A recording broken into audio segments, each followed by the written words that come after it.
Hello and welcome to Sleepy Stories, a cozy corner where gentle bedtime stories and peaceful moments come together to help you drift off with ease. Tonight, we invite you to settle in for another comforting narrative, one crafted to help you unwind and find a sense of calm. But first, let's take a moment to prepare both body and mind for a soothing night's rest. Find a relaxed position, and with each slow inhale and gentle exhale, allow the day's cares to quietly slip away. It can be challenging to step away from the day's busyness, especially as bedtime nears. However, remember, the less we worry about falling asleep, the easier it is for our minds to release any lingering tension. Let the gentle rhythm of your breathing wash away any concerns and allow tonight's tale to guide you into a deeper state of relaxation. Now, settle in and let the tranquil atmosphere of sleepy stories surround you. Enjoy this story, and may your night be restful and restorative.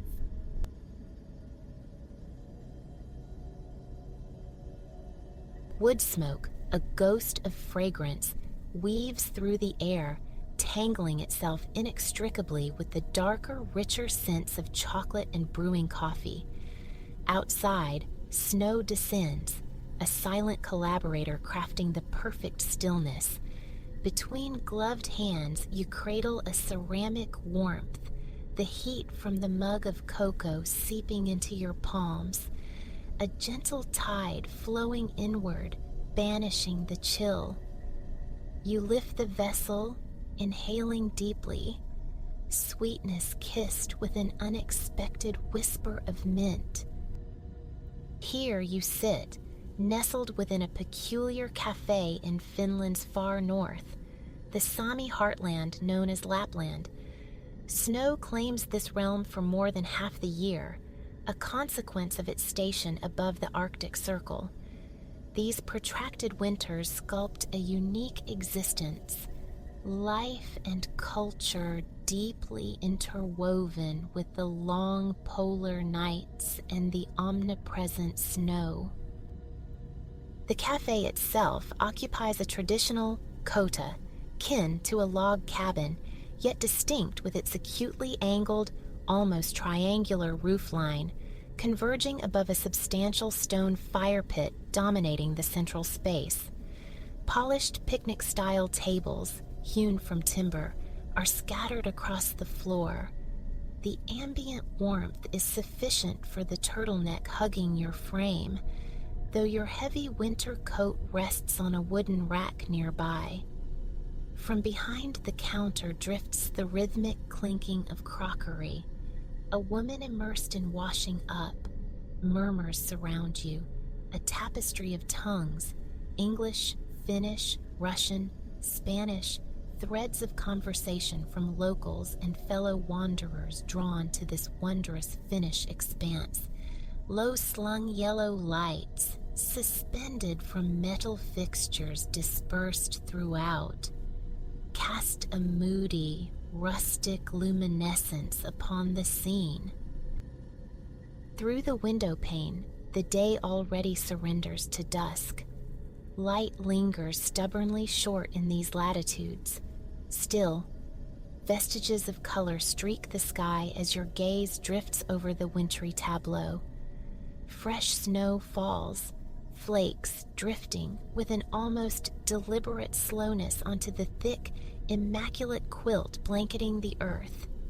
In the near distance, the village unfolds, other shops, dwellings, even the distinct silhouette of the cabin awaiting your return tonight. Each structure emanates the same soft ochre-tinted light, pooling beautifully against the white canvas of snow. Trees, cloaked and laden, stand sentinel throughout the settlement. The sheer magic of it compels you, a scene demanding preservation beyond mere memory. Unzipping your backpack, fingers rummage past the soft resistance of gloves, the stiff cover of a journal, encountering the unexpected hardness of ice skates nestled securely at the bottom. A brief touch to a cold lace sparks a flicker of anticipation for the hours ahead. Your questing hand finds your phone. Its surface is frigid. The camera app springs to life as you pivot towards the window. You raise the device, a tap on the screen coaxing the scene into sharp focus. A few clicks capture the moment before the phone descends. You linger on the last image until the screen surrenders to darkness. With a decisive click, the phone is powered down, returned to the backpack's embrace. The rasp of the zipper closing harmonizes briefly with the nearby fire's contented crackle. Your attention returns to the table, to the ceramic mug. Lifting it once more, you inhale the fading aroma, then take a slow, deliberate sip. For a while, you simply hold the comforting warmth, drinking intermittently, your eyes absorbing the dual beauty of the cozy interior and the snow-laden world beyond. Presently, the mug stands empty. You set it down on the smooth wood, gather your backpack, and slide off the bench. A smile, a wave exchanged with the server whose clinking dishes provided the room's quiet rhythm, and you retrieve your coat from its peg. You approach the curved wooden door leading to a small, snow-dusted patio. Grasping the handle, the profound cold of the Arctic winter reaches for you, a momentary, bracing shock as you step outside. Your layers, however, are a fortress against even this deep freeze.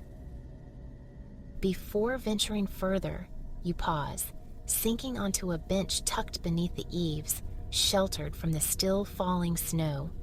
Another zip echoes softly as you retrieve thick, woolly gloves. You pull them on, finger by meticulous finger, adjusting until the fit is perfectly snug. Now, you think, standing. Now you are ready. A deep exhalation sends a plume of warmth ghosting into the frigid air, visible for a fleeting moment before dissolving. Your transport awaits, a kick sled rented for your stay, the optimal way to navigate these snow-packed, unsalted lanes. Fashioned primarily from wood, it features a small chair mounted above twin metal runners, like elongated skis, crowned with sturdy handlebars. You left it propped just to the right of the kota before entering. Each step towards it crunches softly into the yielding snow. There it stands, just as you left it, albeit now lightly dusted with fresh powder on the seat and grips. As you approach, a local man ambles past. In accented English, he gestures, informing you of a snow scraper housed in the small shed adjacent. You follow his gaze to a diminutive outbuilding, mirroring the cafe's triangular roofline, its long door stark against the snow. A smile, a murmured word of thanks for his unsolicited kindness. A firm tug, surprisingly resistant, wrenches the old shed door open. Ice crystals had formed a temporary seal in the gaps. Inside, behind a large garden rake, you spot the scraper. A few brisk sweeps clear the kicksled's chair and handlebars. Returning the tool to its place, you push the shed door firmly shut until it catches. Almost ready, the thought surfaces, almost ready to glide towards the forest. You carefully secure your backpack onto the sled's chair, ensuring its stability. Then, one foot, then the other, finds purchase on the runners. Your gloved hands grip the handlebars. You spare a thought for how brutally cold that metal would feel against bare skin. Shifting your weight, you plant your dominant foot onto the packed snow beside the sled and give a strong, decisive push. Snow crystals erupt outwards, sparkling like miniature fireworks in the dim light. Momentum gained, you are suddenly gliding, navigating the straight, snow-bound artery of this Arctic village. You fall into a rhythm, gliding smoothly, then kicking against the ground with alternating feet to maintain speed. Cabins drift past. Pedestrians bundled against the cold offer brief nods. Far ahead, the sunset bleeds soft, pale colors across the horizon, delicate pinks merging into the deepening blue. The light wanes quickly. The sun's brief appearance is a memory now. Darkness descends early above the Arctic Circle, a familiar companion to those who live here. They have cultivated an intimacy with it, embracing the long nights, hence the prevalence of cozy interiors, flickering candles, and fire-warmed cafes. Soon, you pass the man who offered assistance moments before. He likely hears the rhythmic shush of your runners on the snow before he sees you. A wave, a quick exchange of greetings shouted across the snow, neither of you slowing your pace. Minute snowflakes alight on your nose, your cheeks, cold kisses from the Arctic air. A profound sense of rightness settles over you, a feeling of belonging in this precise moment, this specific place. There is nowhere else, you affirm silently, kicking out again. Nowhere else you would rather be. A flash of movement and children on their own kick sleds zoom past, trailing a brief vortex of cold air. Two young boys stand upright on the runners, swaddled in winter gear, woolly scarves trailing. Another child, a girl in a white knitted beanie, sits nestled in the chair of one sled, mitten-clad hands resting demurely in her lap, loose strands of hair dancing in the wind they create. The small convoy vanishes down the street. After several more minutes of rhythmic gliding, you execute a leisurely right turn. Rounding the corner, the vista opens onto sheer winter enchantment. Before you lies the lake, a vast expanse locked beneath thick, opaque ice. Pine trees, heavy with a magical dusting of fresh snow, fringe its perimeter. The crisp, clean scent of pine needles reaches you, sharp and invigorating in the cold air. A quintessential winter fragrance, mingling in your mind with phantom notes of peppermint and warm spice.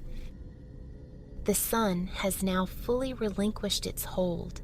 Stars begin to prick the darkening canvas overhead. Responding to the encroaching night, a few scattered lampposts flicker to life, their activation marked by a faint, distant clicking sound. It looks utterly perfect, an invitation to skate. Drawing closer, you glide to a halt near the lake's edge, a small sigh escaping after the easy journey. Your gaze lingers for a few moments more on the sublime meeting of snow-laden pines, frozen water, and the blissfully white terrain. A sturdy-looking log, half buried in a snowdrift, catches your attention, its dark wood a stark contrast to the surrounding white. You maneuver the sled alongside it, pressing the runners firmly into the snow for stability. Glancing down at your hands, you begin the ritual. Using your left hand to gently pull at the fingertips of your right glove, sliding it off and tucking it into your coat pocket. You repeat the motion for the left, feeling the soft wool yield against your skin. Bending, you unzip the backpack, rummaging until your fingers close around the familiar shape of your ice skates. They clink and bump as you extract them. Protective covers sheath the blades. You pull these off carefully, the sudden, intense cold of the metal shocking against your bare hands. The covers drop into the open bag. Your feet are currently encased in snug snow boots, faithful guardians that have kept your toes warm throughout the day. A pang of reluctance surfaces at the thought of removing them in this biting air. Nevertheless, you shift the backpack aside and take a seat on the kick-sled's chair. Propping your right foot on the log brings your boot closer. You unlace it swiftly, sliding your foot free, momentarily aware of the thick fleece lining. The boot drops softly onto the snow. Your socked foot slides into the ice skate. Wrapping the laces firmly around your hands, you pull, cinching the skate tight against your ankle and foot. A sturdy double knot secures it. Wiggling your foot confirms the snug fit. You lower your right foot, then quickly replicate the entire process with the left. Both skates now securely fastened. A fluttering sensation, like tiny wings, stirs in your stomach. The moment has arrived. Before standing, you retrieve your gloves from your pockets, pulling them back onto your rapidly cooling hands. Instantly, warmth floods back into your skin. Ready, you decide definitively. You rise, taking a few cautious steps towards the frozen expanse, the blades crunching through the shallow snow near the edge. Then you are on the ice. Your body remembers. Though it's been a while, muscle memory asserts itself, fluid and sure. Suddenly, you are moving, gliding, performing an impromptu ballet across the lake's vast frozen stage. The blades hiss and carve, a sharp, satisfying music against the profound silence of the Arctic night. Joy, pure and unburdened, courses through you. It is just you, the immense stillness, and the stark, natural beauty of this northern world. You find yourself spinning, slow circles at first, then faster, a dizzying expression of delight. A smile spreads across your face. A soft chuckle escapes as you tilt your head back, gazing up at the star-strewn sky, overcome with gratitude for this singular existence, this perfect moment.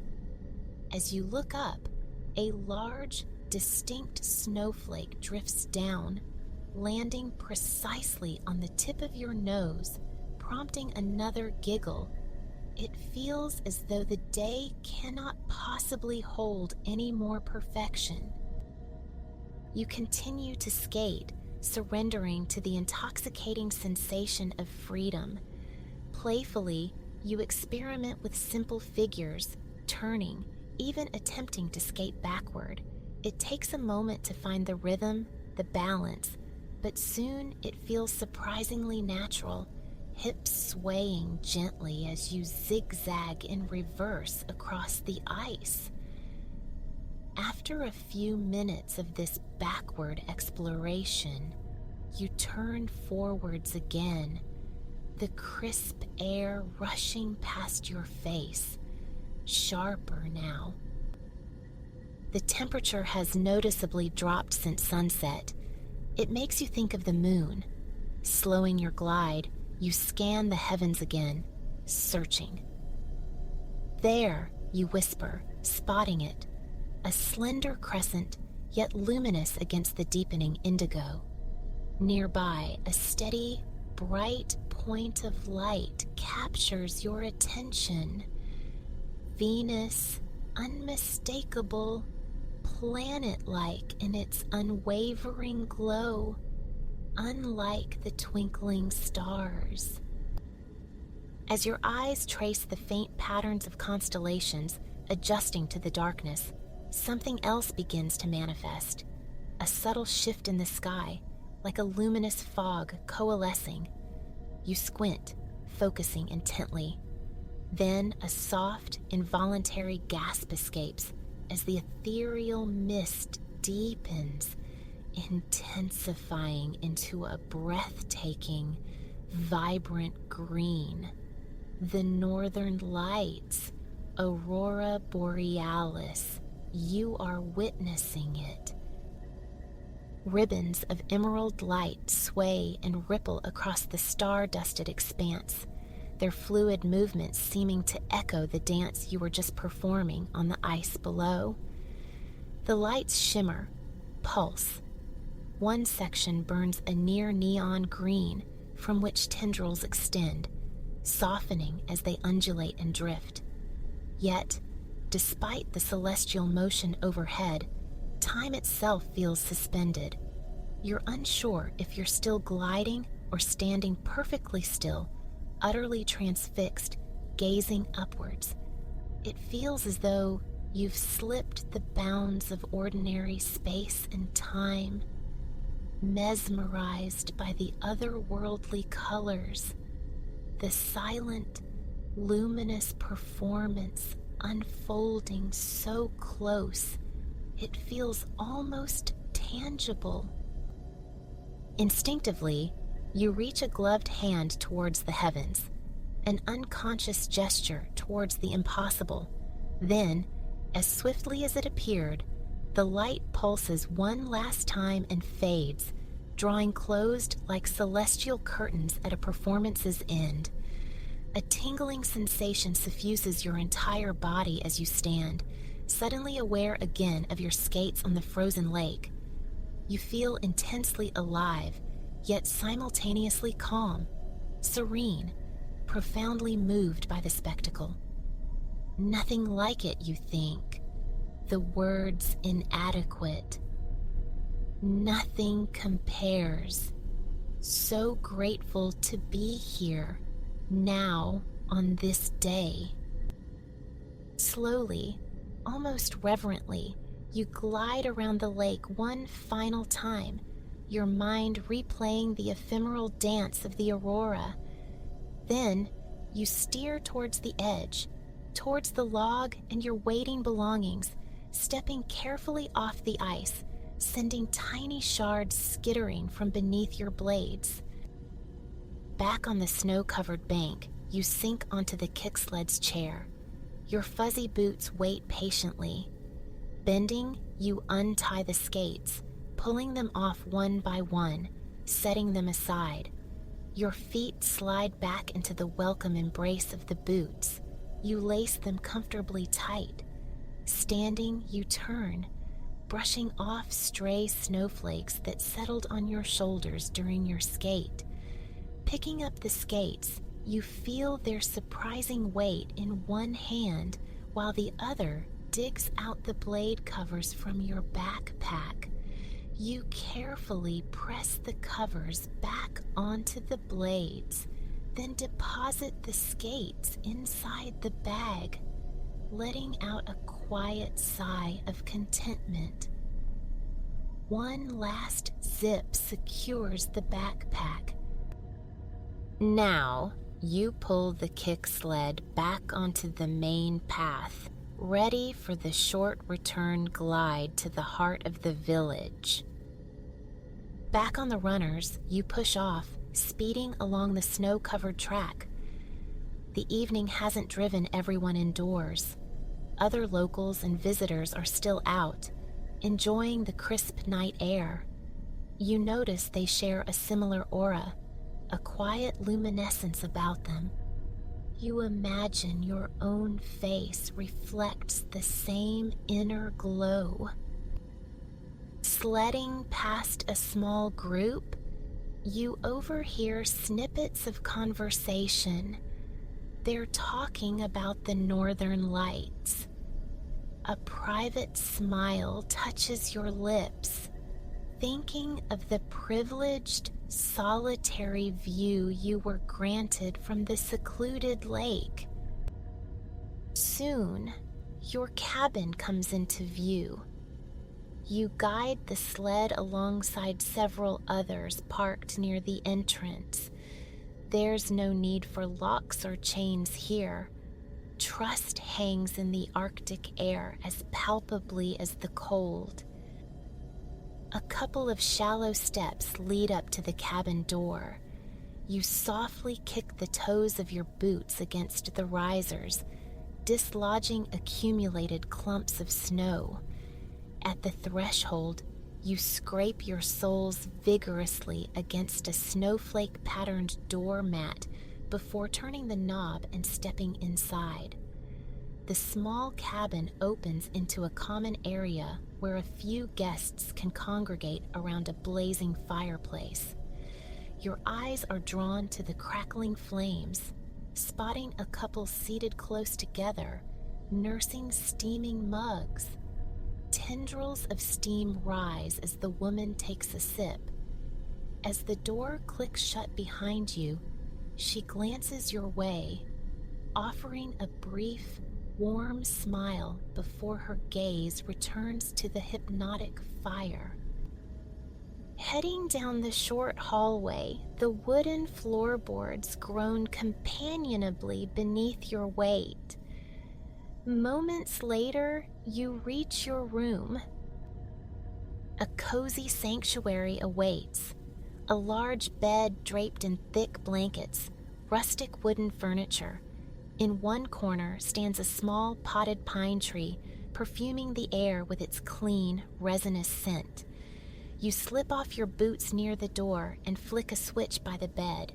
A string of tiny fairy lights awakens along the wall, casting a soft, welcoming ambiance. Across from the bed, a window looks out onto the night. You walk over, pulling back the heavy curtains, closing your eyes for a brief, hopeful moment. You then open them to gaze first at the sculpted mounds of snow below, then upwards at the clear, star-saturated sky. With a widening yawn, you begin your preparations for sleep. Soon, you're pulling back the luxuriously soft duvet and slipping between the cool sheets, one leg at a time.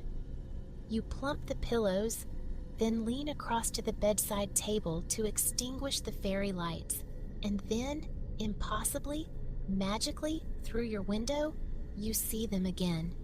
The northern lights, glowing greens weave through soft, ethereal whites high above.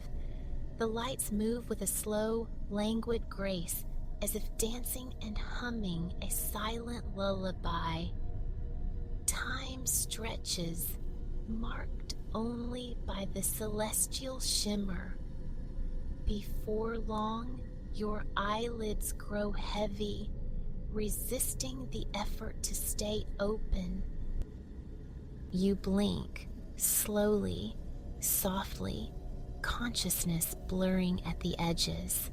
You drift into a deep, restful slumber, your dreams already weaving tapestries of Arctic Finland's magic and the dazzling, unforgettable dance of the aurora borealis.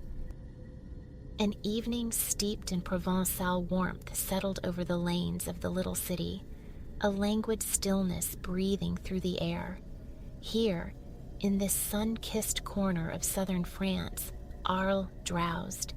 Everywhere, blossoms unfurled in a riot of life, spilling from window boxes and climbing ancient walls, their vibrancy mirrored in the painted facades of the charming, tightly packed houses.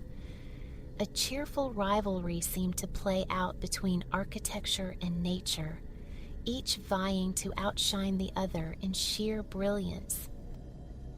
Dominating a modest square, bathed in the honeyed glow of the descending sun, stood one such dwelling.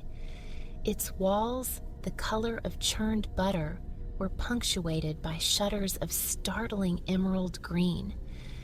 Oleanders, heavy with blossoms of pink and scattered white, clustered near the entrance, their branches intertwined with the delicate yellow blooms and oval leaves of nearby acacias, nature's own embellishments upon this welcoming facade. Life ambled here. Figures drifted along the cobblestones with unhurried grace, errands undertaken at a pace dictated by the sun, not the clock. Contentment hung in the air, a shared understanding of the quiet pleasure found in simply being. From a first-floor window of the butter-yellow house, its green shutters flung open to the evening, a man observed the square. Tall, almost gaunt, with hair like spun copper and a beard of fiery red, his gaze, the blue-green of sunlit water, swept the scene with quiet satisfaction. This was Elias. He had traded the gray bustle of Paris, and before that, the damp skies of his native Holland for this southern haven some time ago. Arles had captivated him instantly, its allure deepening with each passing day. He'd written to his sister, effusing about the transformative power of the southern warmth, the clarity it brought to his thoughts, the wellspring of inspiration he found at every turn.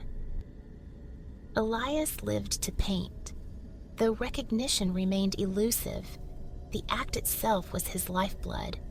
Before his easel, fingers stained with charcoal and pigment, recreating the world's transient beauty, be it the Spartan geometry of his own bedchamber or the explosive bloom of an orchard, he found a profound sense of purpose.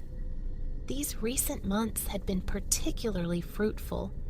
Arles, generous with its orchards, was now at the zenith of its blossoming, offering him endless subjects. He painted with a fervent, almost desperate joy. Tonight, however, respite called. The intensity of capturing peach trees, their fragile pink-white petals seeming almost alien in their delicacy, had left him yearning for quiet contemplation. He marveled still at their ability to ignite the landscape around them. He adored the palette the South demanded, the blush of peach blossom, the earthy browns and verdant greens of branch and leaf, and the fields. Oh, the golds and copper tones of ripening wheat, shot through with reds and yellows, touched with bronze, textures so rich they threatened to leap from the canvas. Turning from the window, Elias prepared to venture out. A walk beckoned, first to his cherished spot by the river, then perhaps through the whispering wheat fields, culminating under the burgeoning tapestry of the night sky. This was his preferred mode of relaxation, immersing himself in the city's charm, gathering impressions like precious stones. He moved through the small room, gathering necessities, a handkerchief, a few coins, his familiar blue coat. The bedroom was starkly simple, a bed framed in turmeric yellow, 2 plain chairs, a small table. Whitewashed walls met red-tiled floors. He desired simplicity in furnishings, allowing his art to saturate the space. Canvases crowded the walls, vibrant landscapes breathing color into the modest confines. He lifted his yellow straw hat from its peg, its cheerful hue a stark counterpoint to his fiery hair. Settling it on his head, he looked the very image of the impassioned artist. Pulling on worn brown shoes, he exited the room, closing the door softly. He passed the empty guest bedroom, already mentally adorning its walls with future works, and descended the stairs. The front door opened onto gray cobblestones, softened in places by tenacious tufts of grass. Elias ambled towards the Rhone, the river that coiled languidly through the town. He loved the water's edge. By day, he'd scrutinize the riverside flora, dissecting the myriad greens, observing how shifting light sculpted their forms. By night, his attention turned upward, watching stars mirrored in the dark current, their reflections distorted into rippling, pale yellow hieroglyphs on the water's surface. He walked without urgency, his focus less on arrival than on the journey's unfolding details. His mind, a fertile ground, sifted through nascent ideas for the next canvas. Creative energy hummed within him, sparked by the minutiae of his surroundings. Everything held potential. Every detail possessed its own beauty, worthy of immortalization in paint. People passed him, heading home or towards the familiar glow of the local cafe, a place he also frequented. Having grown up in a rural village much like this, he felt an affinity for the farmers he encountered, their sun-weathered faces telling stories he longed to translate into pigment. It grounded him, this connection to the earth and its people. He'd often yearned for this simplicity amidst the overwhelming stimuli of Paris. The metropolis, though an artist's paradise in some respects, hadn't truly suited Elias. He craved quiet corners for contemplation, enveloped by the natural world. As he mused, a group of townsfolk ambled by. Women in voluminous skirts of diverse colors, white blouses and neck scarves, men in similarly hued trousers and shirts. Their faces bore the bronze patina of outdoor labor. Though weary, their expressions were cheerful, their laughter echoing softly as one shared an anecdote. Elias smiled inwardly. Already he was painting them in his mind's eye, their clothes rendered in his favored ultramarine blues, deep ruby reds, emerald greens. The sun, a blazing yellow orb, the fields, a tapestry of oranges and reds. People possessed an ineffable quality, he mused, a vibrant energy that demanded capture. Their movements, their sounds, it all coalesced into a wondrous, unending melody he felt compelled to transcribe onto canvas. The murmur of the river drew him from his reverie. He had arrived at his destination. The water, clear and blue, now reflected the orange-yellow fire of the setting sun. A sigh escaped him. It was a perfect moment. He found his usual spot on the grassy bank near the Langlois drawbridge. Facing the structure, he sometimes made quick sketches here, preliminary studies before committing to paint directly from life, his preferred method. But tonight was for repose. No charcoal or brush would be wielded for hours yet. He settled onto the cushiony grass, drawing his knees to his chest, wrapping his arms around them. His straw hat rested beside him. A faint smile touched his lips. Peace settled upon him here, beside the Rhone. The river's gentle flow seemed to smooth the tension from his shoulders, clearing his mind. For a time, thought ceased. He simply absorbed the scene, the dense bushes leaning towards the cool water, the occasional chirp of birds settling for the night, the river itself ablaze with sunset hues. The drawbridge stood sentinel, its red brick support streaked with white, the structure itself a dark brown, its lifting chains a deep, rusty maroon.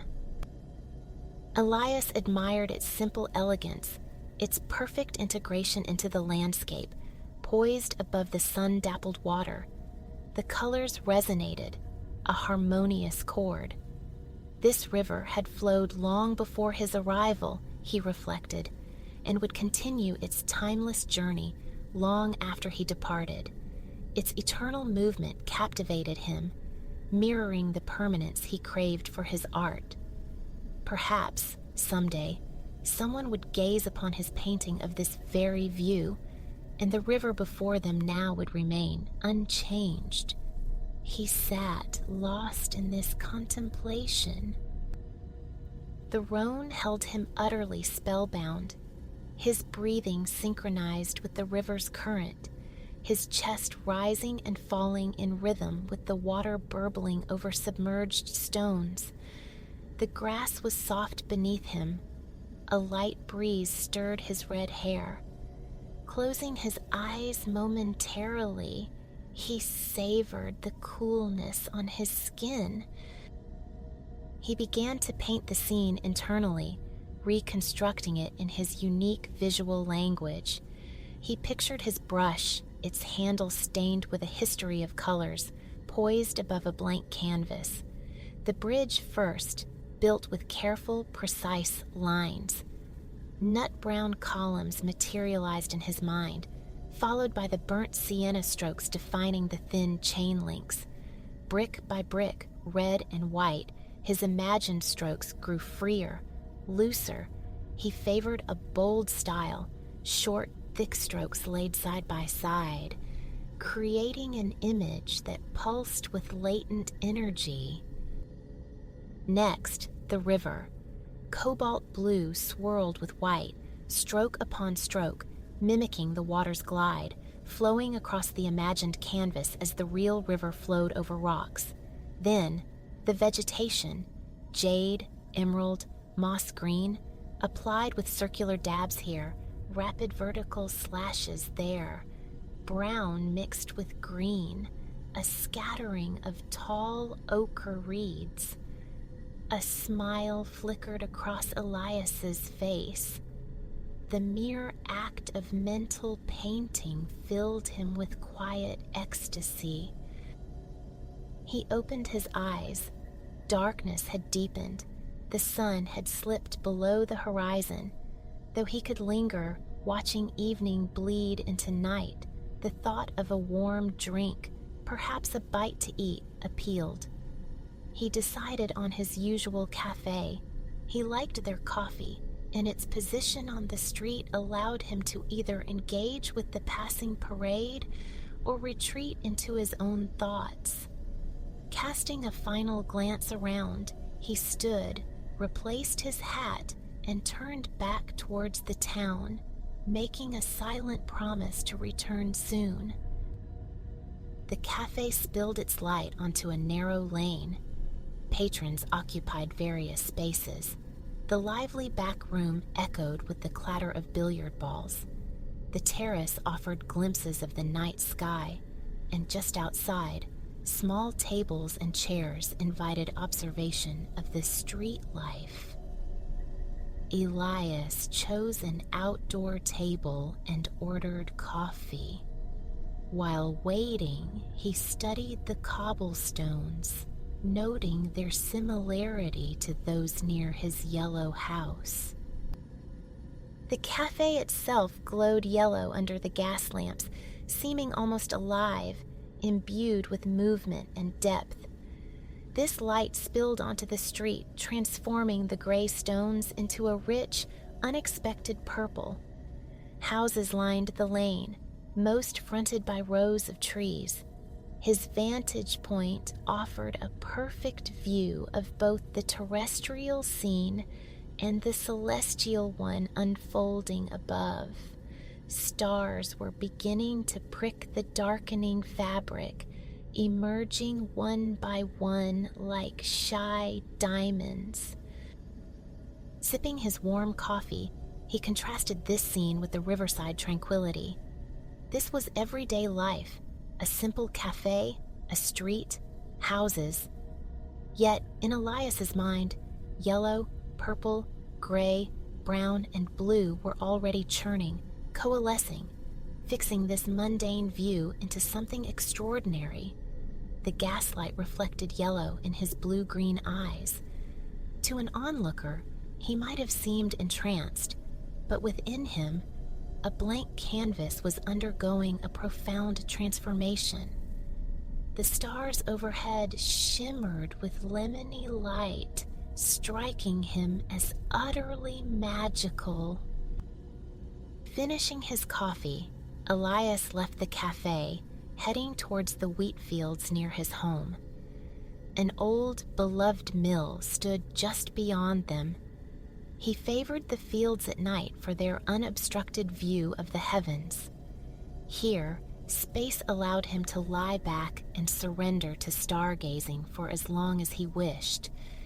He loved the stark contrast, the warm, golden delicacy of the earthbound wheat, all yellows and browns, against the vast, dark mystery of the night sky, draped in cool blues and blacks. His path took him past a field of irises, row upon row of deep blue blooms punctuating the dim landscape. He'd painted them recently, pleased with how he'd captured their sense of movement, mirroring the way they now swayed in the evening breeze. He found their wild charm compelling, translating it with broad, confident strokes. Further on, a cluster of almond trees stood sentinel. He'd painted them several times during their recent blossoming, fascinated by the contrast between the strong, rough charcoal bark and the ethereal pink and white flowers crowning their branches. They reminded him of Japanese cherry blossoms, evoking a fleeting wish to be there, studying them firsthand. Painting these, he'd employed uncharacteristic care, respecting each delicate petal, striving to convey their exquisite individuality, a quality he felt with pride shone through in the finished works. Shortly after the almond trees, he reached the wheat field. He paused, watching the airy stalks sway, barely catching the faint moonlight, lending them an ethereal luminescence. The grassy border looked inviting. Selecting a spot, he lay down, removing his hat and placing it on his chest. In the distance, the old mill creaked intermittently in the breeze. Crickets chirped nearby. These were the sounds, the sensations he had sought when leaving Paris. On nights like this, gratitude washed over him. Elias closed his eyes, letting the soundscape envelop him. The rustling wheat mimicked the distant rush of a river. He painted what he saw, yet yearned, at times like these, to capture moments in their full sensory richness. Sound, scent, touch. Opening his eyes, he gazed upward. A crescent moon hung beside countless glittering stars. The unobstructed panorama was why he came here. Just him, the field, the mill, and the immense celestial canvas. He often pondered why people reduced starry skies to mere white dots on black. Even now, his eyes perceived a symphony of color, To him, the sky wasn't black, but a profound deep blue, darker than his ultramarine pigment yet radiant, like the lapis lazuli stone it derived from. Passing clouds added animation, creating waves of white and gray against the darker depths, as if a giant hand were applying broad strokes above him, much like his own. And the stars, they hypnotized him.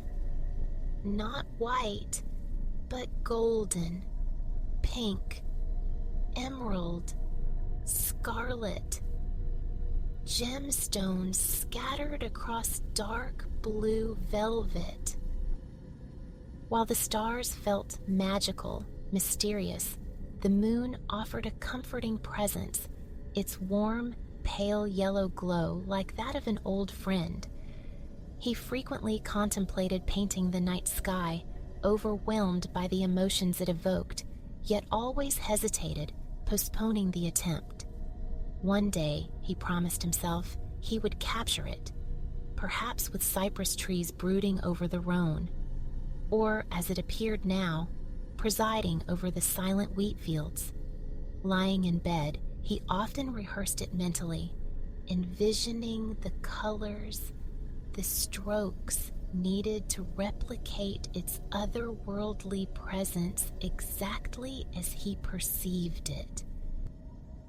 Elias blinked, his mind adrift.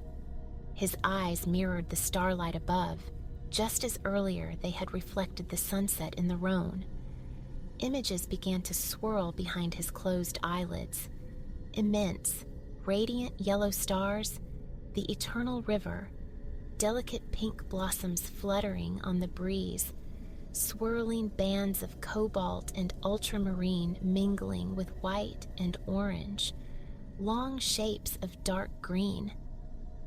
Drifting toward sleep, he dreamed the painting of the wild, incandescent night that watched over his slumber.